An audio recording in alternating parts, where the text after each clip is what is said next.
بسم اللہ الرحمن الرحیم والصلاة والسلام علی رسولہ الکریم وعلی آلہ واصحابہ اجمعین اما بعد۔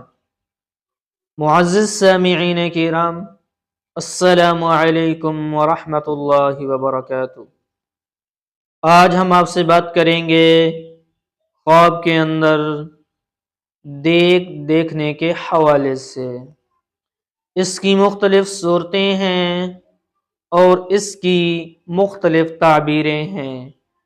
اگر آپ ان تمام صورتوں کی تعبیریں جاننا چاہتے ہیں تو آپ اس ویڈیو کو آخر تک لازمی دیکھیں، اور اگر آپ نے ابھی تک ہمارے چینل مولانا مجیب الرحمن آفیشیل کو سبسکرائب نہیں کیا تو اسے بھی سبسکرائب فرما لیں اور ساتھ لگے گھنٹی کے بٹن کو بھی کلک کر دیں تاکہ آپ تک ہماری نئی ویڈیو کی اپڈیٹ جو ہے وہ ٹائم ٹو ٹائم پہنچتی رہے۔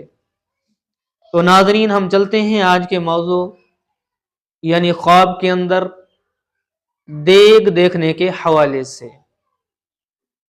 حضرت علامہ ابن سیرین رحمۃ اللہ علیہ نے فرمایا ہے کہ خواب میں دیکھنا، نئی کا دیکھنا عورت کے اوپر دلیل ہے، اور اہل تعبیر نے بیان کیا ہے کہ خواب میں دیکھنا گھر کا مالک مراد ہے، اور اگر خواب کے اندر دیکھے کہ اس کے پاس دیگ ہے یا کسی نے اس کو دیا ہے اور اس نے آگ پر رکھی ہے اور کوئی کھانے کی چیز پکائی ہے تو دلیل ہے کہ کسی باعث اس کو بادشاہ سے مال، منفعت اور نفع حاصل ہوگا۔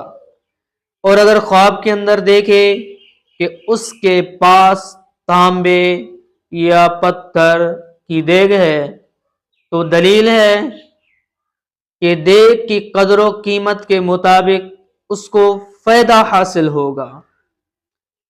اور اگر خواب کے اندر دیکھے کہ دیگ جو ہے وہ مٹی کی ہے تو دلیل ہے کہ جو گھر کا سردار ہوگا اس سے خواب دیکھنے والے کو نفع اور منفعت حاصل ہوگی۔ اگر آپ بھی ہم سے کسی خواب کی تعبیر پوچھنا چاہتے ہیں، کوئی مسئلہ پوچھنا چاہتے ہیں، یا آپ اپنے بچوں کو ہمارے پاس آن لائن قرآن کریم کی تعلیم دلوانا چاہتے ہیں ترجمے کے ساتھ، تفسیر کے ساتھ، قرأت کے ساتھ، تجوید کے ساتھ، تو آپ میرے واٹس ایپ نمبر کے اوپر رابطہ کر سکتے ہیں۔ میرا واٹس ایپ نمبر میری ویڈیو کے نیچے موجود ہے، اور ویڈیو کو لائک کرنا، چینل کو سبسکرائب کرنا نہ بھولیے گا۔